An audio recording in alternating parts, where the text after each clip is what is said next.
A bit. All right. So, good evening, everyone. My name is Harry, and this is Spurs TV. And tonight we're going to review our win against Burnley earlier today, which is about midday kickoff. And we're finally in fourth place again. So the big question is, I guess, now is, are we going to keep it? And our Newcastle going to do us a favour on Monday. But first of all, to get over the game, how did you feel the game went, Carl? Because I was quite on edge for the whole game, to be honest with you.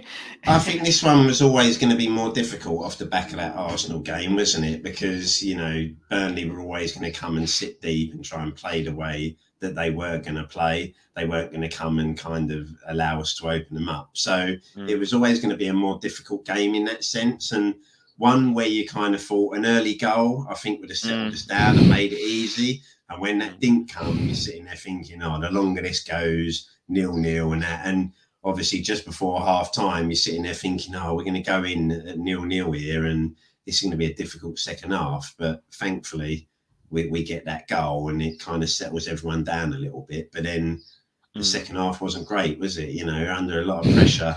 But I think it's just the occasion of the game, isn't it? With what's on the line.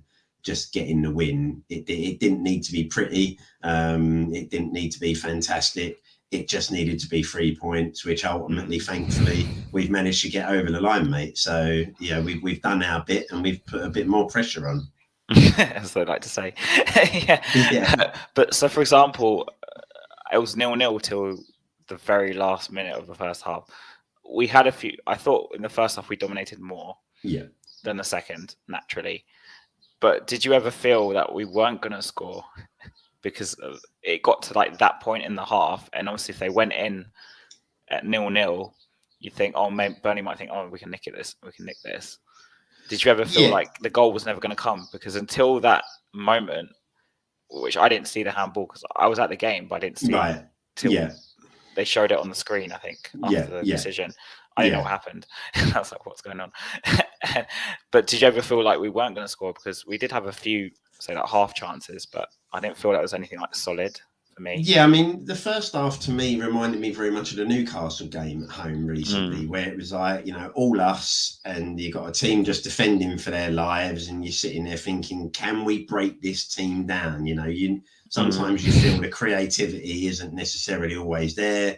The quality and delivery and crosses and that isn't always there. So you do start to worry and think, the longer this goes 0-0, the more tension that sets in. We weren't, we're never cutting teams to shreds, are we? When you see Liverpool, they're creating chance after chance, and that's not going to be us. We're not going to be opening teams up at will necessarily. So we missed a couple of good chances.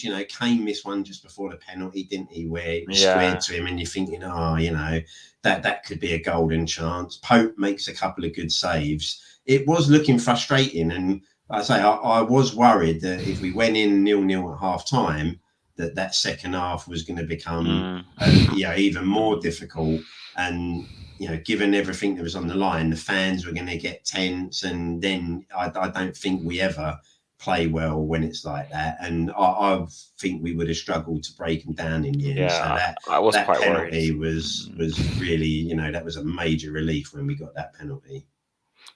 So in terms of Kane, I think in the past few games he's been sort of a bit quiet, but I don't know whether it's because he's stepping back because Son's, say, taking off a bit more responsibility. I'm going to contradict myself in a minute. but for example, Kane today I thought made more of a difference in previous matches. And obviously with his penalty taker, for me, he's the best penalty taker in the world. I'll stand by this. Yeah. And for someone who plays as a striker myself, I tend to watch how he plays a lot. So, for example, when he put it and hit it in the corner, that's something I always believed in as well. Like, I never felt not confident he was going to score that penalty. For me, it was always going to be a goal. Yeah, I mean, I said it on Thursday night as well. The people I was watching the game with, it's like, as soon as you get a penalty, you think, right, goal.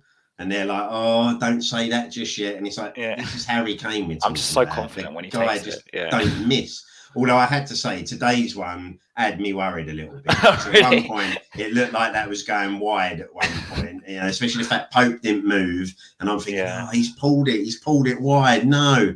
But typical Harry Kane is right in the corner, right in the side. He tends to. Do you find he tends to pick a corner? Because I had a suspicion when he went up to he was going to hit it through the middle, and thankfully he didn't.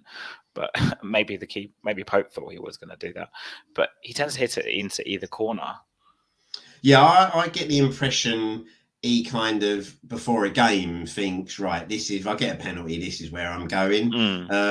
I thought he was going to go down the middle on Thursday night, thinking that with Ramsdale knowing which side he goes and having probably faced lots of penalties, he probably thought, right, maybe down the middle here is the one. Because Pope went the side where Kane stuck most of his penalties recently. So obviously Ramsdale was thinking, right, I think he's going this way. So it was a real clever switch on Thursday.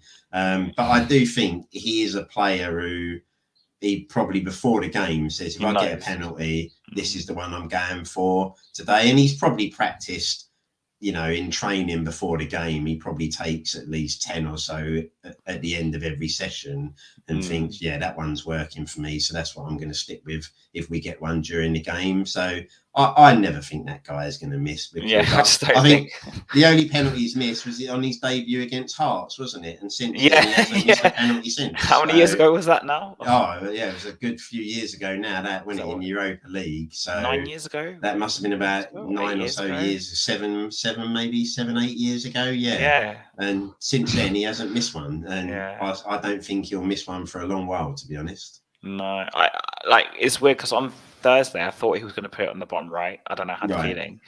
And then when we took the corner as well, I thought he was going to score. I don't know why, but it's a bit of a weird feeling. But when it comes to penalties, for me, you always sort of pick a corner and you just hit it. I think people who put it in the middle or go for high sort of thing, I find it's more of a risk because if you under hit it and it hits like a good height of the keeper, more chance to save it. So for me, you're better off going bottom. Yeah. Picking a corner, going bottom corner. And I find Kane tends to do that a lot. He does, I don't know. The only time I've seen him go high was in the World Cup for England when he won the Golden Boot. And in that game, I can't remember, it was Panama or something, wasn't it, where he scored 2. And there were 2 penalties in the top corner that you're going, wow, no keeper in the world is stopping them. But they hit with such pace and power. And like as you say, if you get that wrong going higher, it's only got to be that middle height for a goalkeeper, and they're pulling off a save. So, but in terms of Son now, I'm going to touch on it. So, like I said, I'm going to contradict myself now. So the past few games, I thought he's been really good, but today I thought he was really quiet. I don't think it was just me thinking that. I don't know whether it's because we're playing against a low block team and he strives more when we're playing a more open game and he can just hit people on the counter. But I didn't think he had much of an effect on the game today, to be honest with you. Yeah, it's a difficult one, isn't it? I think with the pressure of that going for the Golden Boot, I guess, a lot of people probably thinking, he's going to get it. So there's that extra pressure of he knows when he gets a chance, he needs to put it away. And maybe there's that little bit of pressure there of I need to get one here to get it level with Salah. But Son can have those games, can't he? I think you always find with Son, he's either brilliant or he can have those games where you start sitting there thinking, is Son even playing? But he's very hit and miss at times. He's either brilliant or you can be thinking he goes missing for long periods of the game. But I think today we just weren't really at it in an attacking sense anyway, were we? Especially in the second half where we never got going. We never really settled into a stride. And he still could have had a couple. Pope pulled off some really good saves in the second half, ones that I don't think he knew much about, but managed to get the block in there. He's a very good goalkeeper. He is. He's a good young goalkeeper, So I think it's just one of them days for Son. I think that there was pressure around that game today, wasn't there? Because it was all just about, listen, we just need to get this result. And I think the pressure started to show a little bit in the second half, but we handled it. That was the main thing. So how do you think about Luka's performance? Because personally, I was quite pleased with it. I thought he had a decent game. And obviously we had the news of Kulusevski last night / this morning of him being ill, and he was on the bench in the end. He came up later. But did you feel that Lucas made a difference today? Yeah, I was worried about Lucas because I think obviously since he lost his place to Kulusevski, he doesn't seem to have been the same player. At one point in the season, he was one of our best players at the start of the season. Lost his position, he's come in a few times recently into games, and you just think he's just not getting in the game. Doesn't seem to have that quality. So yeah, when he was starting, a bit like the previous game when he started, you think, oh, maybe he might hold us back a little bit. But I thought in the first half he did well enough at times. He had that little bit of pace to beat the defender and start getting some crosses in. So I don't think he had the worst game today, to be honest, Lucas Moura. I thought he had a solid game in the first half. The second half, we all dropped off the pace. So I think he had to come off. That was the obvious change. But I still think Lucas, for me, is one of those players that take the sentiment away from the Ajax game. I think we need to move on now, and I don't think he offers us what we probably need consistently, regularly.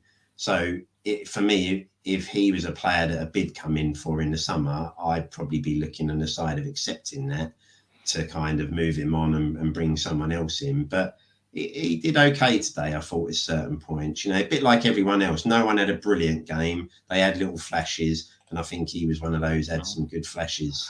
Yeah. Yeah, I did think he had a very good opening 20 minutes, actually. Yeah. But for me, I think because Bergwijn's on his way out, I think Lucas will probably still be here next year.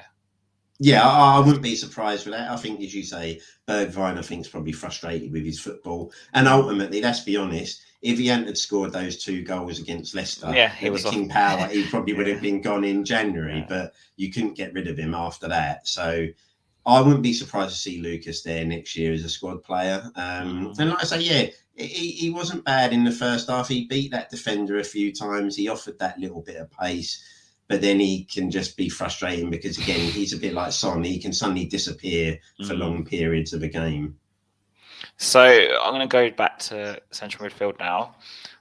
Personally, for me, I think Højbjerg's played really, really well the past few games, even in games like Brighton where we've been pretty bad. So what do you think of his performance today, along with Bentancur in the middle?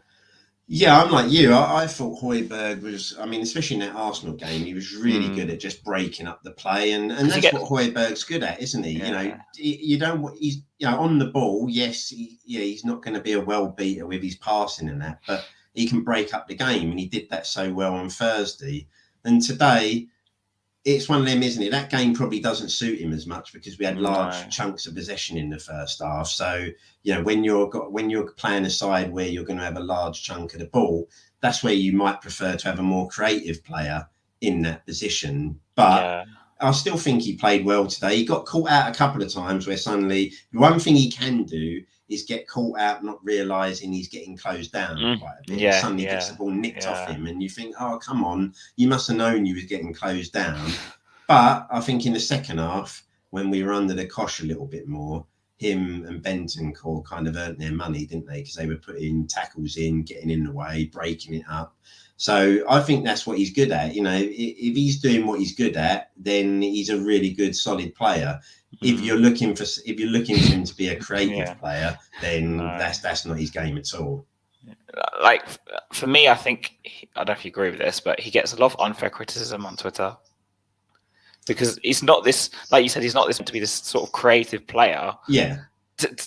He's not an Eriksen. He's not even like I'm not going to say his name, but he's not like a Modric style player, or he's never been a creator as such, a deep line playmaker. So I don't know why people are expecting him to suddenly play some crossfield amazing passes. Or the good thing about him though is he sort of makes a few runs, and he does carry on with the attack, or he does the high press sometimes. That you probably noticed as well. Yeah, like he will start the press, and he'll start it, and then the other.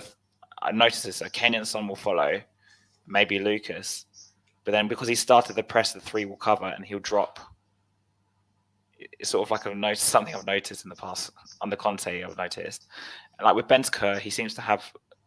I don't know if it's a free roll. Is probably not the right word, but he sweeps everything as well. Yeah, but it's sort of they take it. Do you find out they take it in turns?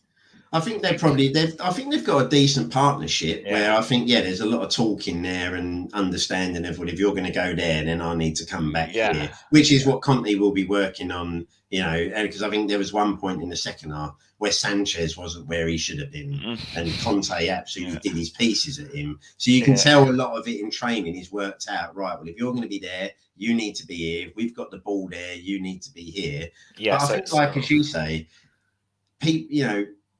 people probably get on his back more after a game like today in the first half because we've got lots of the ball. And as we say, his game, he's not an Eriksen. He's not a creative midfielder. He is there to break the play up. And basically, he's someone that you say, win it, give it. Win it, exactly. give it. Yeah. That's all we need you to do. And when he's doing that, that's when he's at his best for us. If you're going to win it and try and knock a 50-yard Glenn Hoddle pass, then I'm not expecting that. I mean, I think if Skip had been fit, he probably wouldn't have played as many games as he has, because I think it would have been Skip and Bentancur in the middle. So it'll be interesting next season when Skip's back to see what sort of central midfield we line up with next season. And obviously the hope might be we bring in, a creative sort of player. But for those big games like Liverpool, those big games like Man City, where you need a ball winner in there, I think Højbjerg does that job as good as anyone. I don't know if you noticed after the game, the reason I'm speaking about Højbjerg is that Højbjerg was gesturing stuff near the end. And then Conte ran onto the pitch. I don't know if you noticed. I don't know if it's on the TV, but he ran onto the pitch and they hugged each other like literally straight after the game. So I think there's some sort of good relationship between them. I think he gets on manager's side. I think it was the same with Nuno, wasn't it? I think, Højbjerg is the club man, isn't he? When he's at your club, he bleeds for the club. I think managers probably love him because he's a warrior. So, I think he will be the man who gets the team going, rallies round, gets players fired up and stuff like that. And, you can see that on the pitch. He'll be one of the ones doing a lot of talking in the pitch. So I think managers probably love him, and quite rightly, because you need those players. So I'm going to go to one elephant in the room first and then another one. Okay, Emerson Royale, talk to me about him in the past couple of games, because I've been very shocked in a good way. No, we don't need a new right wing back now, do we, next season? I mean, that's it, isn't it? He's sold, isn't it? No, I mean, listen, everyone's very critical of him, and, that's quite rightly this season. Unfortunately, he does, he has had some really poor games and he does waste a lot of possession. But the last 3 games, the Liverpool game at Anfield, I thought was his best game in a Spurs shirt by a long way. Ultimately with him, I think in the Liverpool game, you saw where we still need to improve upon him, because just after going 1-up, we had a couple of chances where he was down the right and a decent cross into the centre, and we possibly can make it 2. And his quality still just fails at the vital time. But he did his job, and I think that was his best game in a Spurs shirt. And Thursday night, again, I thought defensively really solid, did what we needed him to going forward, and you couldn't have criticised him at all. And the same today, to be honest. He got a lot of the ball on the right-hand side, and I don't think he did anything wrong or put a foot wrong. So the last 3 games, you've got to give him the credit that you have to give a player who plays 3 good games in a row. Ultimately, though, come next season, I still think we need. It's the better quality in the forward positions that I think we need. Someone who can whip a ball in the way that Liverpool's fullbacks do. I mean, and I don't see him having that quality. No. But like I say, he's finished the season strong. That's all he can do. And he's been one of our better players in the last 3 games. Because I always say I'm one of the people, but there was a lot of people obviously criticising him for throughout the season. I always feel like he's become sort of like a cult hero the past few weeks. Well, especially when he drops his mixtape. What can you do when a bloke's doing that? You kind of can't not love him. You kind of get some sort of fondness of the guy. Listen, I think we all can agree he seems to be a really likable young bloke. He obviously wants to do his best for the club, and he's come in and he's sort of brought in. But Yeah. Will he ultimately have the quality that we need to kind of be pushing third and second? No. I don't think in the forward positions he will, but yeah, that's giving the credit that we should do for his last 3 performances, because he has been up there as one of the better players on the pitch. It's almost like, for me, thinking at it in like a different sort of way, because he's sort of been given a chance, and maybe he sees this as his chance to stay at Spurs, because I don't know if you watched a Sky Sports interview a few weeks ago, he was saying how he likes England and etc. Yeah. And maybe he's seen this opportunity because Doherty's out as a chance to show that he wants to still be here. Yeah. Obviously, I still don't think he will be, but he's maybe seen this opportunity and he's sort of taken it. And for me, the difference between those 3 games and the previous however many he played was he seemed to be a lot more, I think sorry is the right word, but have a lot more fight. He seems to want it more. Yeah. And I know his crossing is obviously nowhere near as good. It's not good enough, nowhere near good enough. But for me, and I'm going to go on to this in a bit, but do you think that him and Sanchez, for example, have coped really well? Because obviously Romero's been out. Like, I was very worried about Sanchez, but today I thought he was actually quite good. Yeah, I think, you know, when that news broke Thursday that Romero was out, I think that kind of that really was a heart-sinking moment for lots of people, wasn't it? Oh, I was. Oh no, not. I was like, and then when you know so Sanchez, yeah, and when you suddenly say who's playing, oh, he's brought Sanchez in, you think, oh no, because you just think he's a mistake in him. Yeah. But again, he's someone. Those last 2 games, Thursday and today, yeah, he's been really, really good.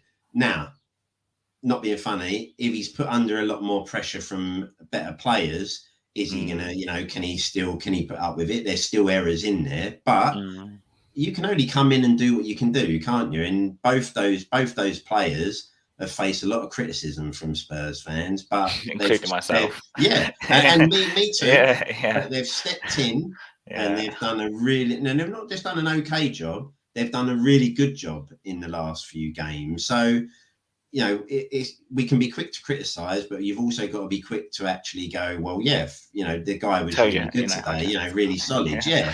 So, you know, neither of them done themselves any harm. Do I think either of them will still be at the club next season? I'm like you, probably not. I think Sanchez will get moved on and Emerson might, because the way Doherty was playing before his injury, that's probably what's going to keep him above him in the long run. Yeah, I just see Doherty staying out the 2 as well. But for me with Sanchez, I think I'm not sure how to really say it, but I think we need to be careful not to get rid of so many of these kind of players, because I know Conte wants 6 to 8 signings, but at the same time, obviously, in an I will do a world, I would even name players like Dyer and Davies and say, you know, they're not good enough. We shouldn't be starting with them. But you can't make such huge changes in like one transfer window. Maybe these 8 signings will have 2 players who will be like bench players or something, or 3 of them, and then 4 or 5 will just slot straight in, like say like the fullbacks, so maybe 1 centre half. Yeah. And on the field, you know, obviously 2 or 3 of them might be bench players that you can't just change. Because I've been on other podcasts and that sort of thing, change like 15 players in one transfer window. Because in the ideal world, you say, oh, only these 7 players or 8 players are good enough. Yeah. Because we've spoken about Højbjerg before. There's lots of people who don't like him. And they're like, I'll just get rid of him. But you can't, as much as I want the highest quality of players in every single position, you can't do it all in one window, and you can't. I'll just get rid of him. Just get rid of him. I think this is where that saying, and it's like, you know, it's not FIFA and it's not Football Manager. You actually can't get rid of 15 players and bring 15 in. So, you know, as you say, this is where people like Mora, you might find they're still here next season, because the first thing we've got to do is those priority positions are the ones that need to be filled. Then you still have got to look and say, well, you still need a big enough squad, especially when you've got Europe, the cups and everything in there. So, yeah, you can't just suddenly go, right, you're all gone. You know, we can all go down to the training ground, couldn't we? And say, you, get out. Stuff, look, off you go. Don't need no money for you. Yeah, basically, I'm not interested in money, just go. But it doesn't work like that. So, you know, I can see 7 or 8 leaving in the summer. But like, as you said, you will need cover in those positions. Now, it doesn't look like he fancies Rodon at all to come in and start. So I can't see Rodon still being there. If Sanchez goes as well, then you are starting to say, well, you still need some backup in places. Yeah. that's what I'm saying with someone like Sanchez. It might be quite dangerous to let him go because unless you're assuming someone like Tanganga can just step in straight away, if that makes sense. Yeah. And he's been injured off the rest of the season, and he's someone for me who, I don't know if you agree with this, would benefit from like a Premier League loan for a season to see whether he can establish himself. Yeah, so definitely. You can't just say, "Oh, get rid of Sanchez." Chuck Tanganga in as like a backup centre back because he's obviously not be playing for the rest of the season, and you're taking a massive risk. Yeah, I mean, the only thing you can think is obviously we're going to buy one. We're probably going to buy one centre half at least one and replace Davies, I think, aren't we? Davies is the guy that I can see. He'll just drop. Yeah, and Davies will then obviously stay and become that squad player that probably gets rotated between the left side and the central defence. So he'll be your cover in certain places. But you can't ship everyone out. We couldn't go through that squad and go, well, this lot can all go. Some are going to have to stay around, and that's why maybe those players are fighting for their futures. Yeah. So I don't know if you saw my tweet earlier, but I'm a massive critic of Sessegnon. Okay. And some people threw a load of stats at me earlier saying he's had this many crosses or this many. Personally, for me, and I know a lot of people disagree with this, I'd rather keep Reguilon and sell Sessegnon. Personally, for me, I've seen enough. I don't want to see any more, even after today. Because, like I said, some people throwing stats at me after the match. Because I'll let you speak about. So, what do you think of Sessegnon before I go into something pretty brutal in like 5 minutes? I think I said on another show recently that he is a really frustrating player because I think with Sessegnon, you see a player who, for me, a lot of the times looks scared, like a little bit intimidated. And we're not. And I'm wondering whether things like injuries and that play on his mind. And, if he doesn't feel 100% right, he can't play freely. And there's been games where you've seen him get the ball and he looks scared to do what he needs to on it. So he is a frustrating player. And today there are a few opportunities where he wasted really good opportunities with his delivery. I'm the opposite to you. I would rather see Reguilon go than Sessegnon. I think I've seen enough of Reguilon to think I'm not sure. I mean, in all fairness, I think we need a new left. Regardless. I don't think either of them are probably good enough. But we have seen glimpses from Sessegnon, I think, to go, could there still be a player in there that we just need to hope Conte can kind of work with him and get it out of him? We've seen flashes, but we've also seen flashes of some real poor quality at key moments. So ultimately, I think we need an upgrade on both of those players for the long term next season. But I'd probably keep Sessegnon around over Reguilon for next season as sort of like the replacement or the backup in that position. Because he's a weird one. You can see glimpses of a player. But again, his fitness also worries me. Because that's another reason why he is made of glass. He seems to one tackle when you think he's out of the game for a few weeks. But I can't. There were points today where he was good, and there were points where you're just going, oh, what a ball that what a dreadful cross that is again. So ultimately, I would keep him as backup, but we need a new starting. I mean.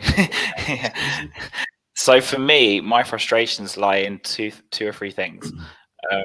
Now, my dad is very against Sessegnon too, so maybe I'm influenced by that too. Okay, and he's very against Davies as well. But this is a similar thing. So Sessegnon cannot use his right foot. I know he's a left wing back, but he cannot use his right foot, which for me contradicts me. Okay, his play contradicts himself because he can't use his right foot. So when he's going down the line, especially because where I sit in the stadium, he's not right below me, but I'm sure he can hear me screaming at him. But and I'm like, so you're not helping his confidence, Eric. but I don't know if he can hear me. But I'm just assuming because he's like there. But so I'm saying him screaming at him to take on the player, right? Yeah. And he checks back on his right foot, and bearing in mind he can't use his right foot. passes it backwards, and then I mentioned Davies for a reason. Davies get it, pass it backwards, and we're back to the keeper now. But for me, when I watch him, I want to see a player who puts the ball, because he has pace, doesn't he? Sessegnon has pace. Yeah. To put a ball past the player and run on, or try and take on the player. I think he may have did that 2 or 3 times maybe today. There was once in the second half I can recall, when obviously we switched sides in the other half. I can't remember who it was, but then he stopped and then he checked back. But for me, especially in the Conte system, don't you expect the wing back to try and stay on the touchline to put a cross in? I know it's normally for the other wing back or someone else in the middle. I feel like when I watch him now, he's getting the ball and he's just cutting back, and I'm like, can someone explain to me this? You're not right. You're not right-footed. But I've always found that's a feature of our play. You know, and Emerson even does it on the right, doesn't he? Gets it on the right, and before you know it, the balls come backwards to the centre half, who then, like you say, we play it across the pitch and we go the other side. That goes to that wing back. He turns back, knocks it back into the centre back, and we kind of just keep doing that pattern circles without really getting anywhere. Yeah. Again, though, I think with Sessegnon, that's where he frustrates me, and that's where I think he lacks that confidence to go, right, you've got it, take this guy on now, try and get past him, so whip a cross in. And that, I think, it's the same with Emerson. I think that's the difference when they know they don't actually have the quality to deliver. Now, when you watch, and I know these two are two of the best, wide defensive players in the world, even Trent and Robertson, they have got belief in their quality on the ball to say, when I get it out wide, I'm going to knock it past you and whip a cross in, because I know I can deliver a lethal cross into that position. And I think if you don't have that ability, the confidence is, do I try and stick a cross in here? Because if it goes wrong, the crowd are on my back and that sort of stuff. I'll turn back, give an easy pass in there, and almost not say shirk responsibility, but it's a bit like, I've kept possession. My passing stat is still up there in the 80s, 90s. He has that. So, yeah, I think he just needs to get that confidence, like we saw the player at Fulham, where he was, rinsing defenders and, taking them on. I just think the fact that he didn't have that start with us, and then lots of injuries, I think he probably still needs to build that confidence that he can do it. But I think it's, that it's a feature of our play, because both that happens when it hits either of our wing backs. And that's why I think you need players who can actually deliver crosses, because then they've got the confidence to whip them in. But I found it was Emerson, for example, I think he takes on players more than Sessegnon from what I've witnessed. And like I said, for me, it's contradictory to the fact he doesn't really have a right foot. So why does he keep checking back? It just seems weird to me. But you can't use a right foot. And if you saw it, I don't know if it was the second half or the first half, but he cut inside and he tried to cross it on his right foot. He went completely wrong. But it's just, and okay, so in terms of that lack of confidence or lack of whatever it is, fitness or confidence, do you think he's scared to accelerate? Because this is something that I've noticed. Because he's scared if he runs too fast or something, he's going to pull up with an injury. Do you think that's a factor? Yeah, I mean, that was one of the things I'd said before in a previous pod, which is I think part of his problem is there's a nagging thing in the back of his head of he's had a lot of hamstring injuries, he's had a lot of pulls, and it's a bit like Gareth Bale now. You never get the impression that Gareth Bale is going to run at full steam because he's just worried something's going to go twang and then that's it, he's out. And maybe that's the confidence that Sessegnon needs to kind of crack that thing of listen, mate, you're a pacey player. Use your pace. Go for it. Beat the man and get the cross in. But he's in the back of his mind thinking, hamstring. If this goes, that's me out again for another X amount of time. And there might be that fear to never actually do it. And it might just be that he has to do it once and go, oh, yeah, actually, I can. It's all right. I can do this. Yeah, I'm going to do it more often. And then we've got the next Gareth Bale on our hands before we know it. So I'm going to rate this back. So we did a podcast a few years ago when I was issues with Danny Rose. Okay. And I remember you mentioned Sessegnon on your Poise.com podcast. And I remember at the time I was telling you, we should sign a more established left back before we come by Sessegnon. Because to be fair, I didn't know much about him. I knew he was doing well at Fulham, but obviously for me that level is just it's a different level. So we're talking. So what kind of player did you expect when we signed Sessegnon compared to how he is now? Yeah, well, like as you say, I think when we saw him at Fulham, you were witnessing this explosive wide player who was taking people on and running at people with a ball with confidence. And you thought, well, if that's the player we can get and that's the player we're getting, then brilliant. I think ultimately we signed him. The step up was a massive. I think you found out it was a massive step up in levels, and it wasn't going to be as easy as it was for him. And he might have been one of those players that you'd have been good signing and then giving him back to Fulham for a year and saying, well, yeah, just keep him ticking over, let him progress.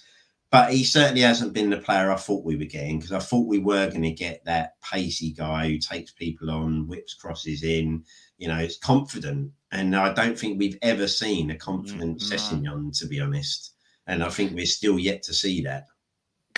So do you think, because he went on loan to, was it Hoffenheim?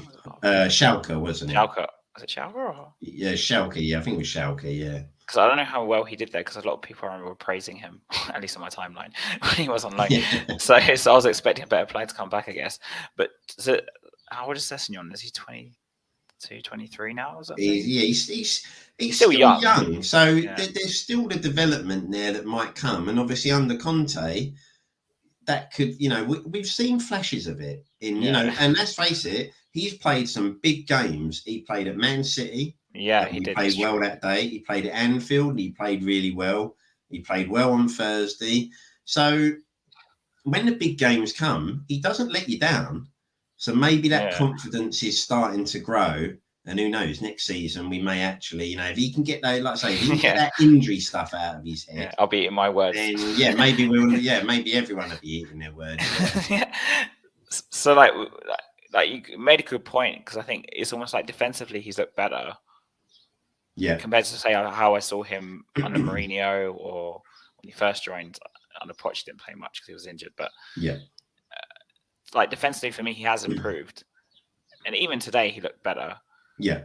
But obviously because of the system that Conte plays, wing backs are so important that you need that supply, that width. Yeah. And obviously in the ideal world right now, we probably don't have the two wing backs we really want. Yeah. And Conte really wants, let's be honest.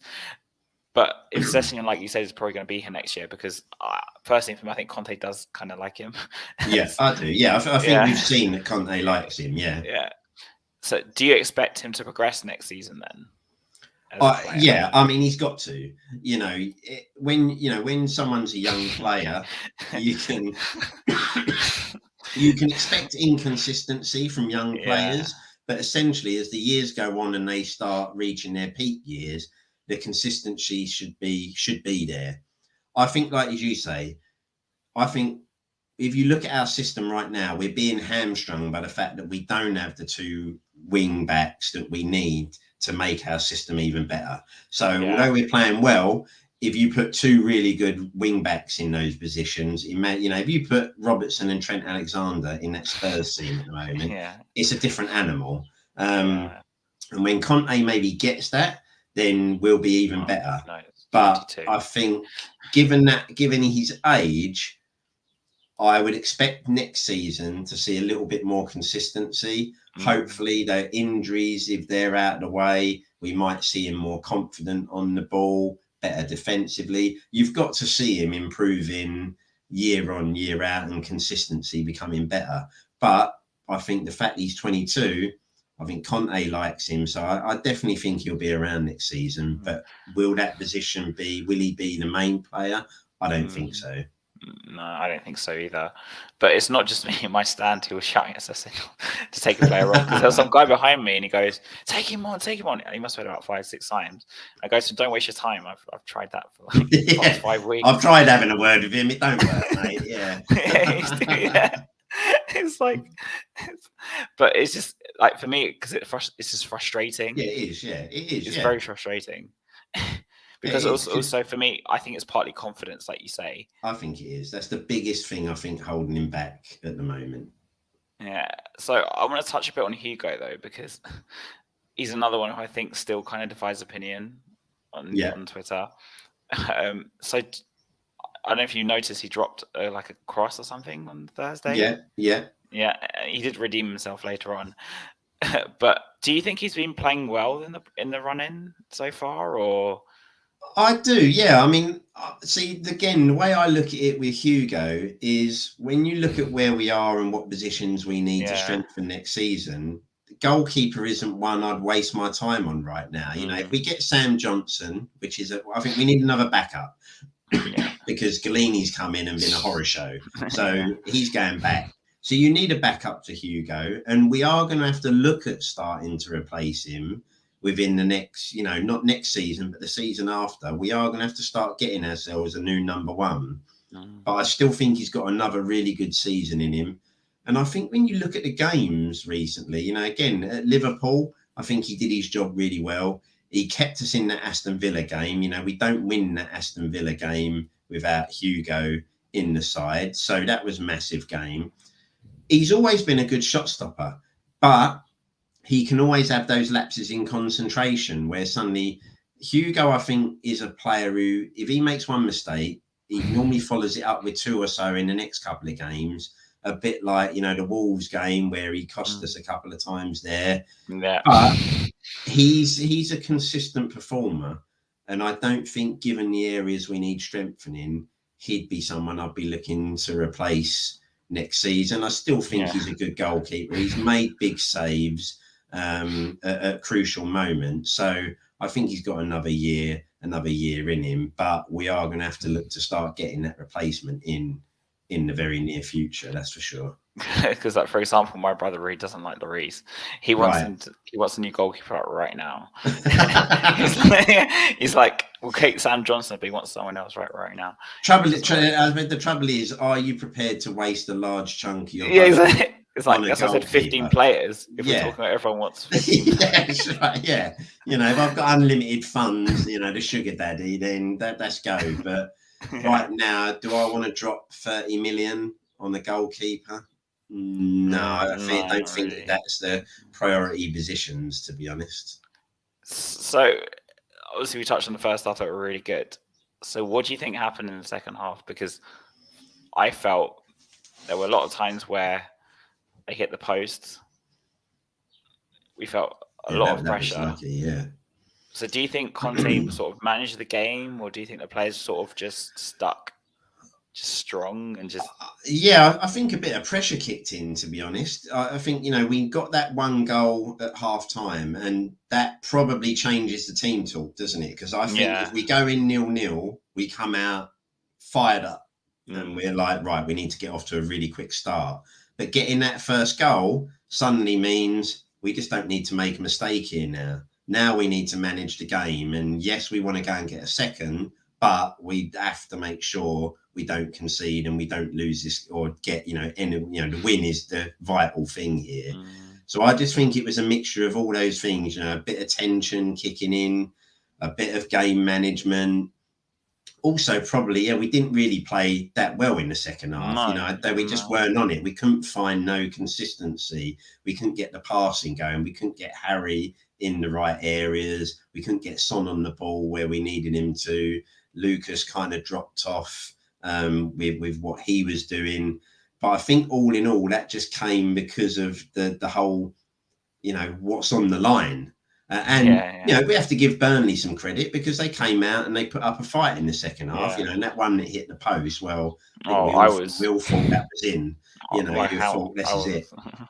The equaliser's come in, and if that hits the inside of the post, that's in. So that's a goal, I think it was just all those. It's just like the perfect mixture of all those little things that just meant we didn't come out and do what we needed to do. But I think if we'd gone in at 0-0, we'd have seen a completely different second half. And Conte might have even changed it by throwing Kulusevski on and keeping Moore on the pitch as well at one point, because that was do or die today. You had to get that. So, I think it was all those things, to be honest. Yeah, like for me, I think we sort of saw two styles in the same game, because we had to attack them in the first half. And under Conte, we don't tend to have most of the possession. So we're trying. We had always crossing, wasn't going anywhere, and then we suddenly had that little bit of luck.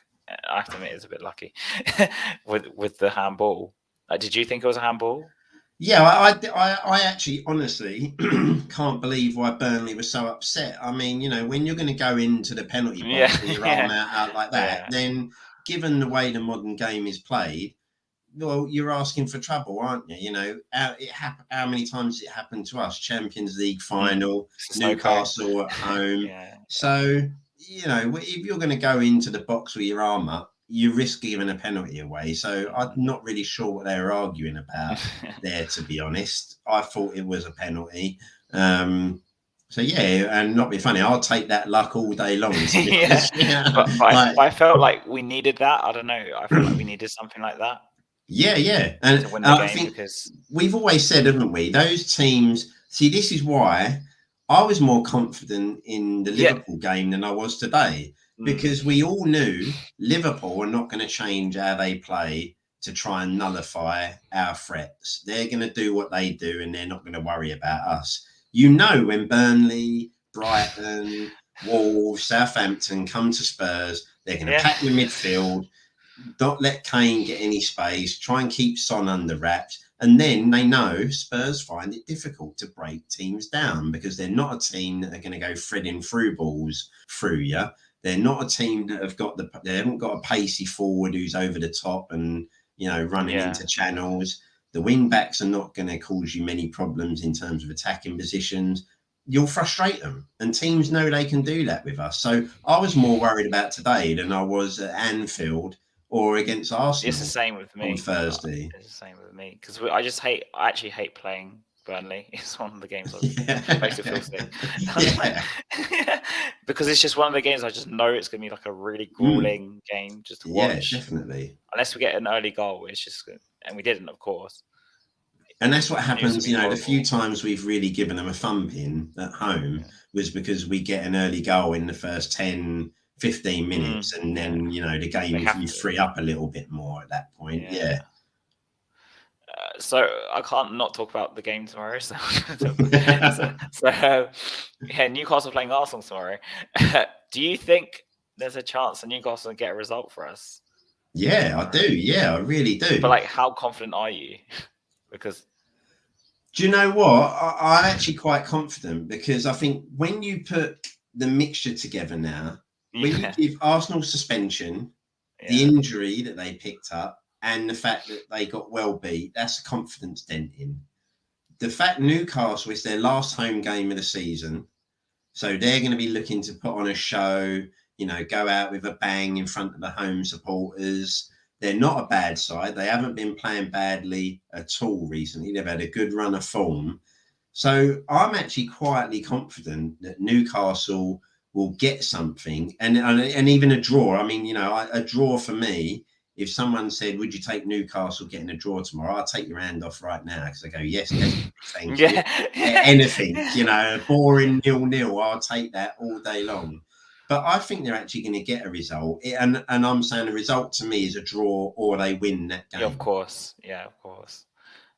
But do you think, obviously those are factors, but do you think the fact that, for example, someone like Eddie Howe, he probably knows deep down that he might, in a year or two, he might not be there. But then do you think that's a fact? Do you think that's a fact playing for his future? If that makes sense. Yeah, and there's other players at Newcastle who are maybe in that position. Yeah, that's what I say. I think with all the perfect mixture, I think they get something tomorrow. Eddie Howe, he's done well since he's gone there, so they love him up there right now. I've got a friend who's a Newcastle supporter, and they're like, Eddie Howe is our god at the moment. Right, I didn't know that. Like as you say, he is also playing for that. Am I manager one in the project? Which I come in, stabilise the club, and then a bit like Man City, a season down the line, you're bringing in the big manager, the Jose Mourinho next step up in the ladder manager. So I think he wants to prove a point in that, no, I want to be your long-term project manager. You've got players who are looking to prove that point. Kieran Trippier's there, so he's going to try and rile them up to get something as well. And they're not actually a bad side. So I think given the support they're going to get in that last game, and we've already seen they've got tifos prepared for every stand tomorrow, Newcastle. So that's going to be, that atmosphere is going to be off the charts tomorrow. So yeah, I think this is a great time, especially given Arsenal coming out of our game with that suspension and injury. Yeah, I do think there's a chance, but I'm always quite wary to get my hopes up. It's like I'm on purpose not going to watch some of it on purpose. Right. I'm going to check my phone, and if it goes well, I might play on for like the last 10, 15 minutes or something. Don't put goal alerts on. No, it's like I'm probably going to be on the train when the first half happens. So I think the one thing we have to hope doesn't happen is I think the longer the game goes, maybe 0-0 or something, the better. I think obviously if Arsenal get an early goal, 5-10 minutes in, then I'd be worried. But yeah, I've just got this sneaky feeling that the wheels could be about to fall off for Arsenal. I hope so. I really hope. I think when you look at Saka as well, yeah, I don't think he's fully fit. I don't think he's really gone off the boil over the last few weeks as well. So I get the impression he's carrying an injury of some form that he can't play freely. So, well, I hope he is anyway. Yeah, I hope so. Yeah. They will be missing, I think, all of their back four. Am I right? Yeah, pretty much. Yeah, I mean, Tierney, he's a big miss because I do like him. I think he's a good fullback. Yeah. They've got the suspension holding, Gabriel injured, so they're not playing. They have lost their back four. I just think as well we might have dented their confidence slightly. Because it was quite such a comfortable win as well. Yeah. It was pretty brutal. I felt like it was, for me, it was the most, I don't know if you agree with this, but it was the most comfortable I've ever felt playing against Arsenal, to be honest. Especially, the first 10 minutes, I was worried because they had a lot of the ball and were looking dangerous, thinking, this don't look great. But then I think as soon as you saw that holding, do that first tackle on Son where he put his knee in him after Son rinsed him the first time, I think you could see that it was a bit like, well, he's riled up, this guy, and he might put in some silly tackles. And then from that, once we got that first, I was never in doubt, I don't think. And the sending off just it was game over at that point. You just knew. We could have got 4 or 5 if we really wanted to, which it was hard, wasn't it? Because part of me wanted, please go and smash these now. Like, let's get 4 or 5. Really rub it in. But then you are a bit like, just win the game now. Just That's the main thing. Don't want to get too greedy. So do you see a scenario by any chance, say, I mean, fingers crossed this happens, but if Newcastle win, and our goal difference, I think, is plus 15 more than them or something. It'll almost be another point. Yeah. And we go to Norwich and just draw. Obviously, we'd get top 4. But like, what do you see happening then in terms of results in the next? I say 4 games. I'm taking into consideration the Arsenal games as well. So. I think Arsenal are dropping something tomorrow, which I think then puts us in the box seat. Yeah. I think we win. I think we'll win that Norwich game. If Arsenal drop something tomorrow, I don't see us not doing what we need to at Carrow Road. I think Arsenal are going to beat Everton because I think Everton will be safe by the time that game I think so comes around, because Everton have got 2 more games to play yet. So if they get results, which I think they were winning the last time I looked today now against Brentford, so I think they'll be safe. So I think Arsenal will win their last game, but I think so too. I think tomorrow's the one where they drop points, and then obviously that puts us in the box seat. And what could go wrong going to a relegation team away from Harry? Don't you remember Newcastle away in 2017? I remember that one. Yeah, beat 5-1. Yeah. I mean, the different factor with that one is that I felt like we didn't have much to play for in that game. Well, the title was done. Yeah. We had the stuffing knocked out of us that after that Chelsea game, didn't we, at Stamford Bridge? So I think we're going to win our last game. I think they're going to win their last game, but tomorrow's the one where I think the top 4's decided. But because I think Tim Krul was a Norwich keeper, right? Am I wrong? Yes, he is. Yes, I'm not looking forward to watching. This is a different Norwich side, I think, Harry. They are dreadful. But also, don't you find, because I know, did I have you on before Brighton? No, I didn't. We had you on after Brighton, I think. Yeah. Wasn't it? Yeah, when we lost. But for example, some people thought Brighton was, say, on the beach and they had nothing to play for. But they still end up beating us because they had the freedom in that sense. So do you think Norwich will play with more of an open game against us? Or I think the difference is, although we were saying Brighton looked like they were on the beach, didn't they? They had some bad results, but then they gave us a warning the week before. It's Arsenal, yeah. So, but I think the difference is Brighton are a good side still. They've got some good players. I think Norwich ultimately are a championship side in the Premier League, and it's being seen week in, week out. So I don't think Norwich, even, if they put their best 11 out, I don't think they've got the quality that will be able to cope, as their results all season have kind of shown. I think they'll do well in the Championship because I think they've got a good manager for the Championship, and they'll probably come straight back up. But I don't think they should worry. I don't think they'll trouble us the way that, say, Brighton were, when, yes, I think we all went into that Brighton game a little bit too confident that it was job done. This is Brighton at home, 3 points in the bag. I don't think it'll be that. I don't think we'd have to worry as much about this Norwich side.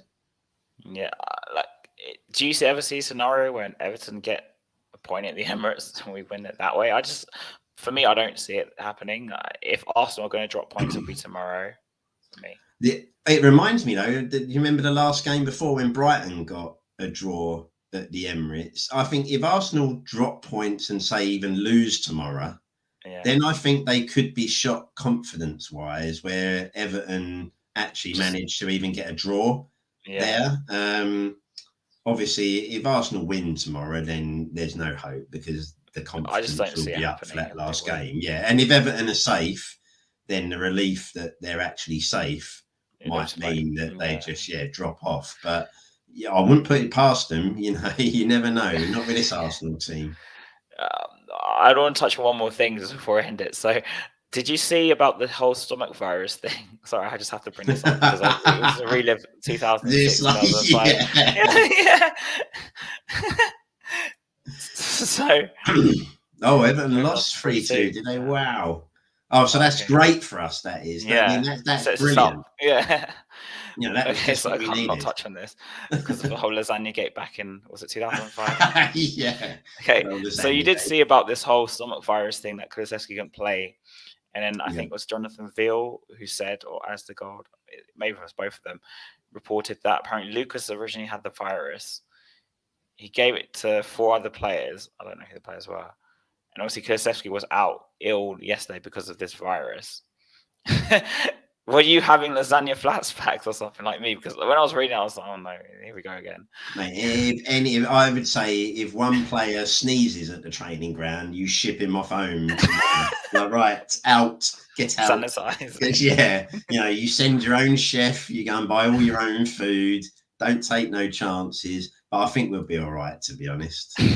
I would say, exactly. Norwich are so bad. I think, we could put those training mannequins out. And as long as it's in a solid 4-4-2, we should be all right against them. But I think we'll be fine. Kulusevski was there today, played. So he couldn't have been that bad. Don't panic, mate. Don't panic. He seemed okay. Yeah, so he seemed well enough, so I would say don't panic. Because I was honest when I was reading it, because obviously you just see it and you're in the ground and you're in the emotion of it. Just before the game, I was like, what? This virus.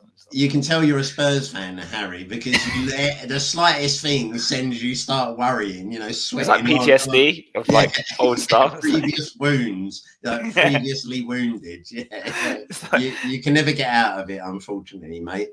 It's like with Tottenham. Do you ever feel like you're expecting the worst but hoping for the best? That's the phrase I tend to use. I always worry in the sense that for some reason we always end up being the laughing stock, don't we? I've got friends who are Chelsea and Arsenal fans, and ultimately they always seem to be able to give me the ribbon at the end of the day of you had this in the bag and you blew it and you threw it away. So there's always that nagging doubt in the back of your head. I think as a comment said there, I think our second string could handle Norwich if we needed to. This isn't like going to West Ham away. Yeah, in 05. Couldn't have happened to against a worse team, could it? Yeah, and that was a proper virus or whatever it was. That one was, yeah. I mean, that was a proper food poisoning spread through the whole team. Whereas this, I know it's like an away game, but at the time, you probably don't know this channels or whatever. It's called Nova Sports. Okay. They used to have rights for 3:00 games in Greece, so we used to watch it like at home. I used to be able to just watch every 3:00 game basically, without like having to stream or anything. This lasted till about just before Poch, I think, and then they lost the rights. Right, it's like 2013, 2014, I think they lost the rights. But I watched that game, the West Ham game on the stream, and we could literally see them like being like vomiting. Yeah. I remember the warm up. I remember the warm up because most of them were whiter than their shirts. Yeah. It's like you I could remember Dawson came off because Dawson came off, I think, because he literally vomited. Yeah. And I was like, as soon as I saw that tweet, I was like, oh god, here we go. Because there's other people on my timeline saying the same thing as well. Yeah, so you could see it in the warm up. You could see it. You could see him like pale as anything. You know, just going through the motions, if you like, and you could tell something wasn't right. Those blokes were just running on empty, literally. You know, just literally running on empty. So most of them, I think, did well to actually even get through that game, and probably did well to not get the pitch covered in shit. Probably. So I remember, I think we went 1-0 up. Wigan went 1-0 up at the Emirates at the Highbury, because the last game at Highbury. Yeah. And then we lost 2-1, but that was a scenario when it was like 1-1, 1-1. Like we started off well, but then I guess the players got progressively more ill. Yeah. I think that the body couldn't handle it, you know, because I think they were saying that, you know, they're trying to pump them full of medication before the game, you know, the medication they could give them. But as you say, by the second half, that's all wearing off and the muscles are getting tired and weak. Yeah, so... Yeah, you're running on empty at that point. Because I also remember us trying to get the game postponed or something for like a couple days. So we were I think we were trying to get the kickoff to move back by at least a couple of hours to give them a bit more time to recover. But all those last games of the season kick off at the same time, didn't they? So no chance. Look, they could easily have just moved both games. I mean, it's not that hard of it. They wanted the drama again, mate. One of those little scars that you keeps have to try and put in the back of your mind there somewhere. Yeah, because obviously the Spurs fan in me is thinking, oh yeah, even if Newcastle win tomorrow, we've still got to go to Norwich and get at least a draw. So it's like, well, like I say, I think we could probably send our under 10s and get Norwich, mate. The only person worried about Norwich. Exactly. Yeah, the only team thinking Norwich can turn them over. But yeah, I do find that sort of thing quite dangerous though, because they're just like they can just play freely, if that makes sense. I mean, let's face it. If we went to that last game, you can't take it lightly. You can't just sit there and go, "Oh well, we just literally turn up here. This is done." You will have to take them seriously. But I think Conte is no chance. Conte would let So I think we'll be on it, especially knowing what there is on the line. So we'll be on it. And we'll just have too much for them. Yeah. Okay. So just to close it off, top 4, yes or no? Yes. Yes. Okay. Yes. I'm saying yes with an asterisk. Virus. Yeah. You'll be fine, mate. We'll be fine. Okay. All right. See you later, guys. Nice one. Cheers, mate. All right.